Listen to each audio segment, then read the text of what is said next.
"There's no space for you inside," security said at our annual achievement gala. Through the glass, I saw the person who stole my campaign accepting my award. Even the new hires got seats. I stood there in my carefully chosen dress, a receipt for $430 still in my purse, as Linnea took center stage. My campaign, my idea, my execution, her credit. "Ma'am, I need you to step aside. There are actual guests trying to enter." The security guard's voice carried just loud enough that several colleagues turned to stare. I recognized pity in some faces, amusement in others. 3 months of systematic exclusion, culminating in this public humiliation. "There must be some mistake," I said, fumbling with my phone to show the email invitation. "No mistake. Your name was removed from the list this morning." Through the floor-to-ceiling windows, I watched as Linnea accepted the crystal trophy for the Authentic Voices campaign. The campaign that had saved our struggling company.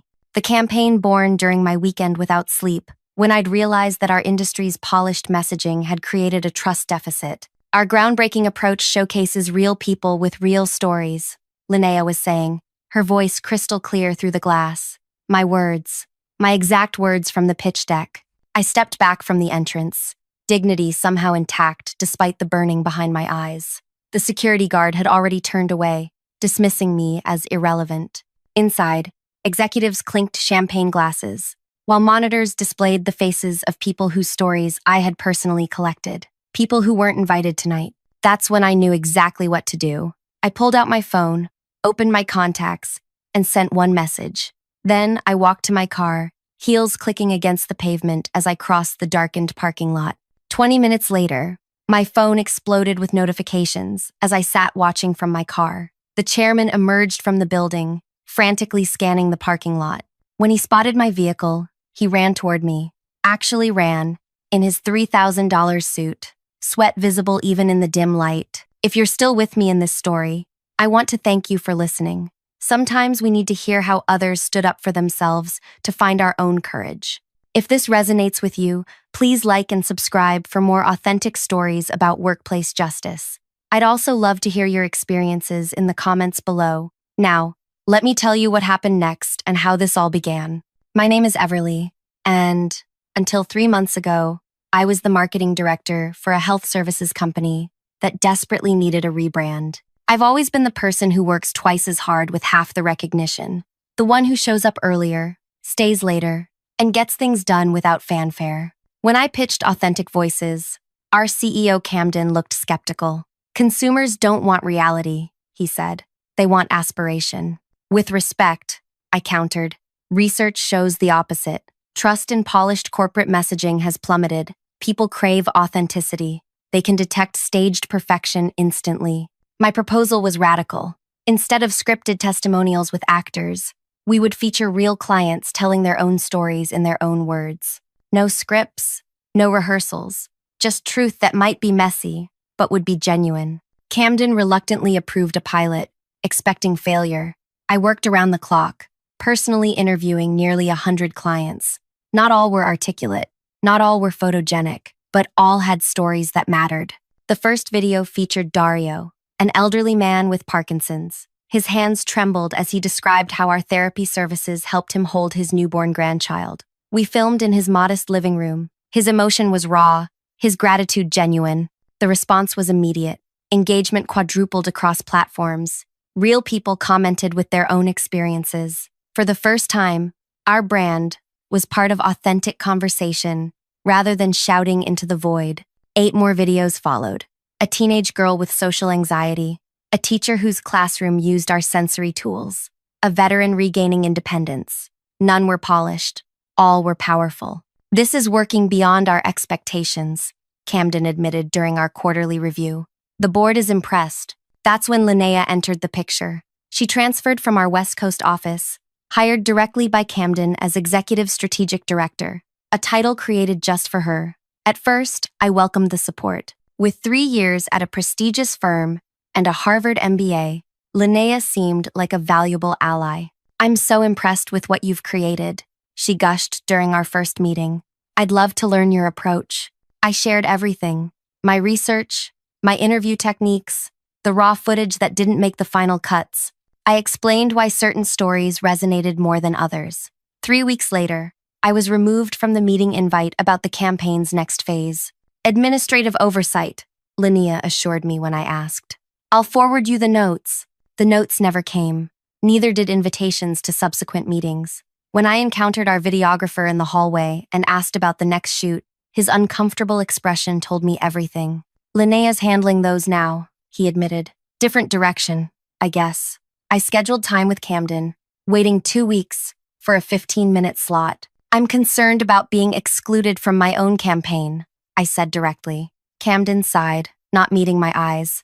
Everly, we appreciate your initial concept, but the board feels we need more polish for nationwide expansion. Linnea brings experience scaling campaigns like this, but polish defeats the entire purpose. The authenticity is why it's working. We need to elevate the messaging.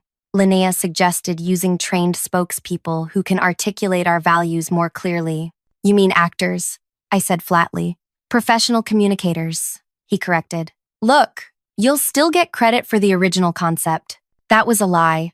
Within weeks, marketing materials referred to Linnea as the creator of the Authentic Voices campaign. Press releases quoted her vision. Industry publications interviewed her about her groundbreaking approach. When our campaign was nominated for the Industry Innovation Award, the submission listed Linnea as the lead. My name appeared nowhere. I documented everything, saved emails, recorded conversations where legal, kept original drafts with my comments and timestamp. Not because I planned revenge, but because women in corporate America learned to keep receipts. The night of the gala, watching through the window as Linnea gushed about authenticity while accepting my award, something shifted inside me. This wasn't just about credit. It was about the real people whose stories had been replaced with polished fakes. My message wasn't to executives or HR. It was a group text to all 50 people who had shared their stories for the original campaign. They're celebrating our campaign tonight without inviting any of you. They've replaced your stories with actors. I'm sorry I let this happen. I included side-by-side images, their authentic videos versus the new polished versions with professional storytellers. I added screenshots of the original release with my name and the new materials crediting Linnea. Then I drove to the far corner of the parking lot and waited. Within minutes, those genuine voices began doing what genuine voices do best, speaking truth. The first post came from Dario, the elderly man with Parkinson's. He shared the glossy commercial featuring an actor who looked nothing like him alongside his original raw interview. This company erased me after using my story. The real me wasn't polished enough for their fancy awards ceremony. His post caught fire immediately. Then came Yara, the teenage girl with social anxiety. They filmed me for hours, promised my story would help others like me. Now they've replaced me with someone prettier, more articulate. But she's not real. She's not me. One by one, the authentic voices I had amplified discovered they'd been silenced and replaced. Their collective response became deafening. As I sat in my car, notifications flooded my phone. Some tagged our company directly. Others contacted journalists who had covered our campaign. A few took screenshots of Camden's previous statements about honest storytelling alongside pictures of the actors who had replaced them. That's when I saw him, Camden bursting through the gala doors, phone pressed to his ear, scanning the parking lot. When he spotted my car, he broke into a run. I considered driving away but decided against it. This confrontation was inevitable. He reached my window, breathing heavily. Sweat beaded on his forehead despite the cool evening air. What have you done? His voice cracked with panic, rather than anger. I rolled down my window. I haven't done anything except tell the truth. They're destroying us online. The journalists inside are all leaving to cover this instead of our award. Investors are texting me. You need to make it stop. How would I do that? Ask 50 people who were exploited and then discarded to stay quiet about it? That's not how authenticity works, Camden. He ran his hand through his graying hair. Look, I understand you're upset about credit. This isn't about credit, I interrupted. This is about integrity. You took a campaign about honesty and authenticity and filled it with lies. What did you expect would happen? Camden glanced back at the building. Through the glass, I could see commotion inside. Executives huddled around phones. Several people were heading toward the exits. We can fix this, he said, desperation edging his voice. We'll acknowledge your contribution publicly. Restore your title. double your salary. And what about them? The real people whose stories made this campaign successful in the first place. The ones you replaced with professional communicators? He waved dismissively. We'll figure something out. Make donations to their causes or whatever. Just tell me what it will take to make this go away. His response crystallized everything. Camden still didn't understand that authenticity wasn't something you could buy or fake. Nothing will make this go away, I said. That's what happens with truth. It stays. But I'll come inside to help manage this on one condition. Name it, he said quickly. You immediately announce that the campaign is returning to its original vision. No more actors. The real people with real stories get reinstated. Camden hesitated, calculating the costs. That would mean scrapping millions in production, which will be nothing compared to what you'll lose if you don't. Your choice. As we walked back toward the building, my phone buzzed with a text from Mira, the nursing home director whose tearful testimony had been replaced by a former soap opera actress. They didn't think we were good enough to tell our own stories, but we're good enough to tell the truth about them. Inside, the atmosphere had transformed from celebration to crisis management. Linnea stood at the center of a group of executives, her face flushed with anger as she gestured at her phone. You, she spat when she saw me. Do you have any idea what you've done? We worked for months to elevate this campaign. Elevate? I echoed. You mean sanitize. Strip away everything that made it powerful. We made it marketable, she snapped. Those rambling interviews were never going to scale nationally. Those rambling interviews tripled engagement and saved this company, I countered. And now the people you erased are showing everyone the difference between authentic voices and manufactured ones. Camden stepped between us. Enough. We need solutions, not arguments. Linnea thrust her phone forward. It's too late for solutions. Look at this. On her screen was a side-by-side comparison video that had already accumulated thousands of shares. On one side, Jessie, a mother whose child had benefited from our services, speaking from her heart about her struggles. On the other, the polished actress who had replaced her, reciting nearly identical lines but with perfect hair, perfect lighting, and not a single genuine emotion. The comments were brutal. Corporate fakery exposed. They preach authenticity while erasing real people. Hypocrites. Camden's phone rang. He stepped away to answer, his shoulders tensing as he listened. When he returned, his face had lost all color. That was the chairman. The board is convening an emergency meeting in the morning. He looked at me. They want you there. Why? I asked. Because somehow you've created both the problem and the only potential solution. Linnea's perfectly composed facade finally cracked. This is absurd. She sabotaged our campaign out of jealousy. And you're rewarding her? I told the truth. I corrected. The only sabotage happened when you replaced authentic stories with fakes, while still calling the campaign Authentic Voices. Camden's expression turned calculating. Perhaps we can spin this. A planned reveal, showing the contrast between raw and refined messaging as part of a larger conversation about representation in media. The suggestion was so cynical, it momentarily stunned me into silence. He was still looking for an angle, a way to manipulate rather than change. You still don't get it, I finally said.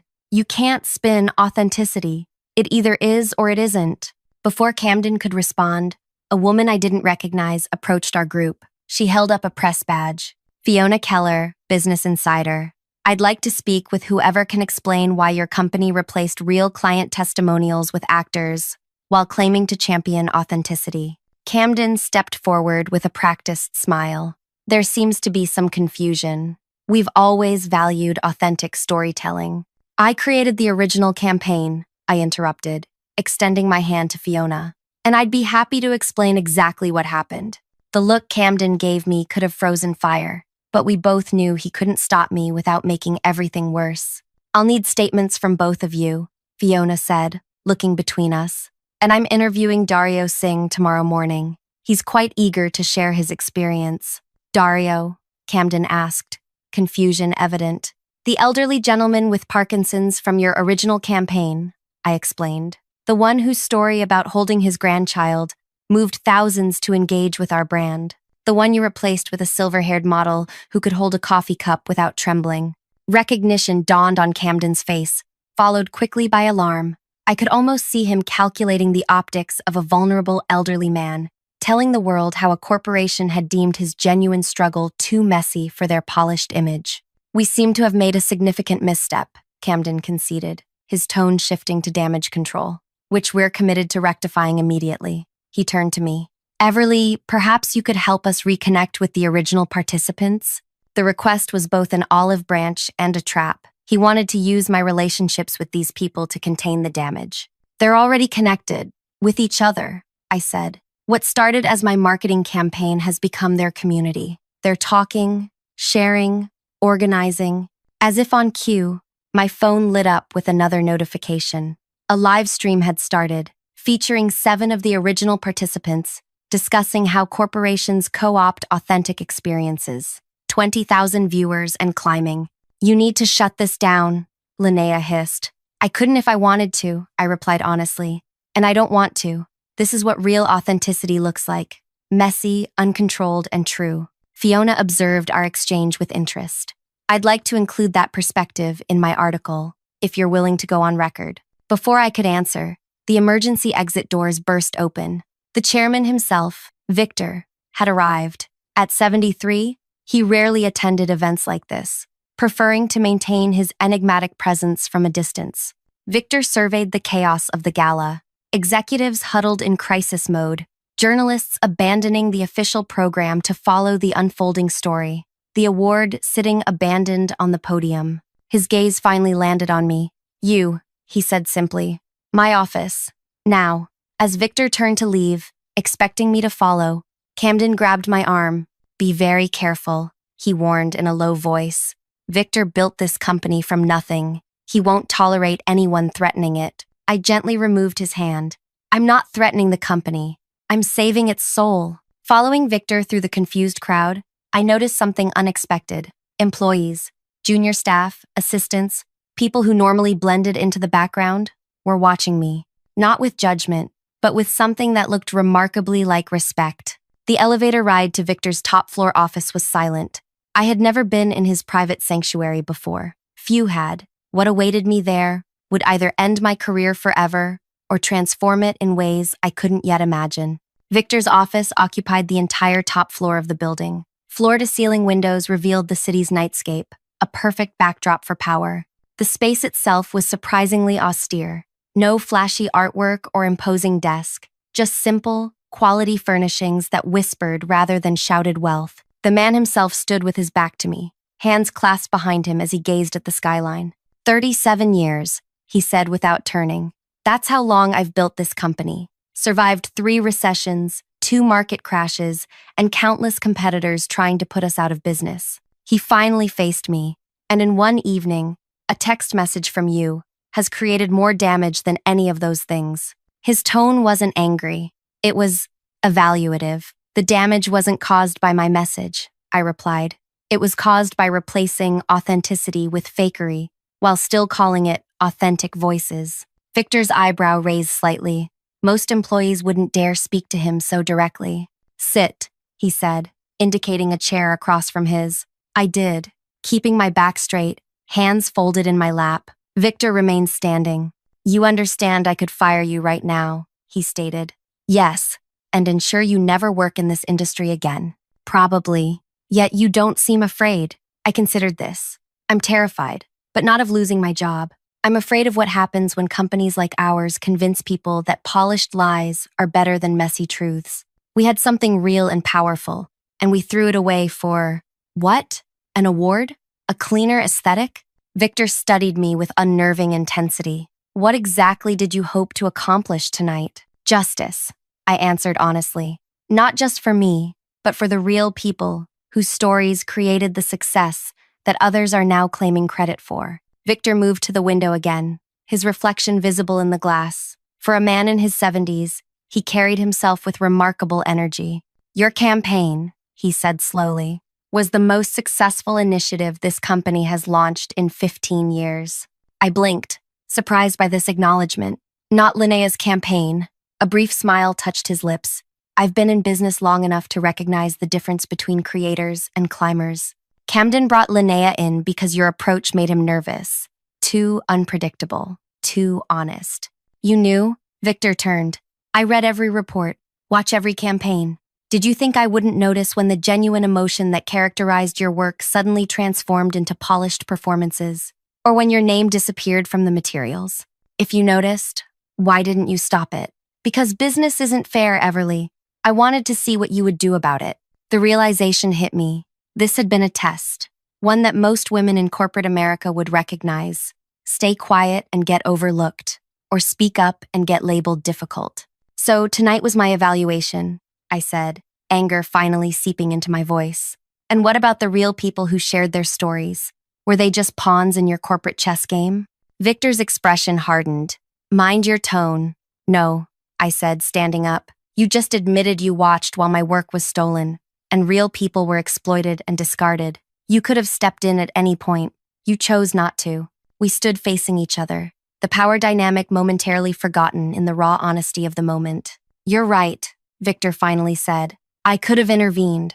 Perhaps I should have. But then I never would have seen what you're truly capable of, which is creating a movement that can't be controlled by corporate interests. Not even mine. Do you know what's happening right now? Those 50 people you connected are organizing. They're sharing more than just their stories about our company. They're validating each other's experiences across the board. He picked up a tablet from the side table and handed it to me. On screen was a rapidly growing online community called Authentic Voices, already thousands strong. The description read, real stories, real people, no filters, no corporate editing. You've created something far beyond a marketing campaign, Victor said. Something I couldn't buy with all the resources of this company. I handed the tablet back, confused about where this conversation was heading. So, am I fired or not? Victor laughed, a genuine sound that transformed his severe appearance. Fired? Quite the opposite. I want to offer you a new position. I don't understand. Camden clearly can't recognize the value of authenticity, or he wouldn't have allowed your work to be diluted. Linnea sees authenticity as something to be manufactured rather than nurtured. Both approaches miss the point entirely. He walked to his desk and pressed a button. A screen descended from the ceiling, displaying financial charts. Our stock is already responding to tonight's events. Analysts are calling it a transparency crisis. By morning, we could lose millions in market value. I'm sorry, I said automatically. Don't be. This company needed a wake-up call. We've grown too comfortable with controlled messaging, too afraid of genuine human connection with all its messiness and unpredictability. He turned back to me. I'm creating a new division within the company. Authentic engagement. Independent from marketing. Direct report to me. I want you to lead it. The offer was so unexpected I couldn't immediately respond. Why would you trust me after I essentially created a PR crisis? Because you did it out of principle, not malice. Because you understand something Camden and Linnea never will, that in a world drowning in polished content, real authenticity is the only thing that truly breaks through. My mind raced. Was this another corporate trap? A way to contain the damage by bringing me back into the fold? What exactly would this division do? I asked cautiously. Whatever you think it should, with one condition. You find a way to make things right with the 50 people whose stories were exploited. And Linnea? Camden? Victor's expression turned grim. That's being handled separately. Before I could press for details, his phone buzzed. He glanced at it and sighed. The board meeting has been moved up. They're assembling now. Tonight? Crisis management. I need your answer before I go in. The practical side of me calculated the advantages of the offer. A director-level position, autonomy, vindication. But something felt wrong. What if I don't want to come back? What if the damage to trust is too great? Victor considered this. Then we lose one of our most valuable assets. And rightly so. Companies that can't retain principled people don't deserve them. The sincerity in his voice surprised me. I need time to think, I said, and to talk to the people whose stories started all this. Fair enough, but I need something to tell the board tonight. I took a deep breath. Tell them I'll consider returning under certain conditions. A public acknowledgement of what happened, reinstatement of the original campaign participants with fair compensation, and complete transparency about the mistakes made.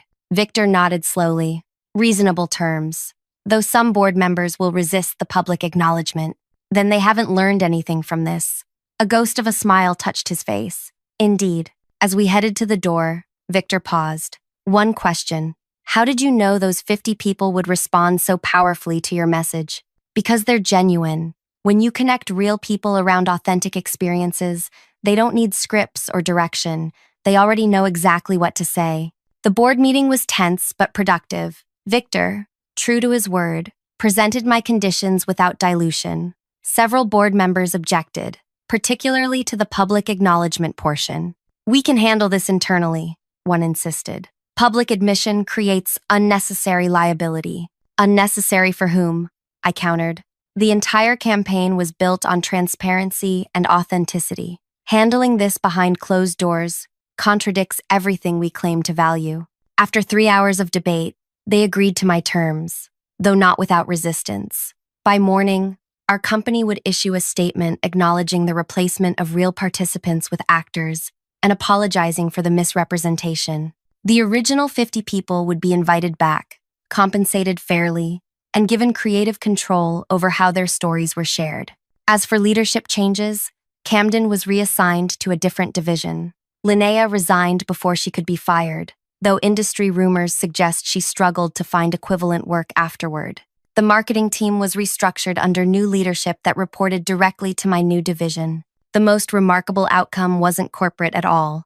The Authentic Voices community that formed that night continued to grow. What began as my marketing concept evolved into something I could never have planned, a self-sustaining network of people supporting each other through shared experiences. 6 months later, I stood on a different stage at a different event. No crystal trophies or champagne flutes here, just real people gathered in an ordinary community center. When I first interviewed all of you for a marketing campaign, I thought I was creating content, I told the group. What I didn't realize was that I was actually building a community. You didn't need me or any company to validate your stories. You just needed to be connected to each other. Dario approached the microphone, his hands still trembling but his voice steady. We may not be polished, but we're real, and that's something no corporate decision can ever take away from us. As I watched the room full of authentic voices, some speaking eloquently, others stumbling over words, all genuine, I realized that my revenge hadn't simply been exposing the lies. It had been revealing a more powerful truth. Authenticity can't be scripted, stolen, or silenced. Sometimes the most revolutionary act in a world of corporate calculation is simply telling the truth and letting it spread on its own. The Authentic Voices community eventually became its own nonprofit entity, independent from any corporate control. I remained involved as an advisor while continuing to transform my company's approach to genuine engagement. The original campaign that had been sanitized was restored to its raw authenticity and became case study material for marketing ethics courses. The chairman, Victor, often says that the most valuable crisis in the company's history was the one I created. It forced us to decide what kind of company we truly wanted to be. He tells new hires, one that presents polished illusions, or one that embraces authentic reality, even when it's messy. As for me, I learned that the most effective revenge isn't about destruction at all. It's about creation, building something so genuinely valuable that those who once dismissed you are forced to recognize what they lost. In a world obsessed with perfection, authenticity remains the one thing that cannot be convincingly faked, and therefore, the one thing truly worth fighting for. Thank you for staying with me through this story. If it resonated with you, please consider subscribing for more narratives about finding power in authenticity. Share your own experiences in the comments below. After all, your authentic voice matters too.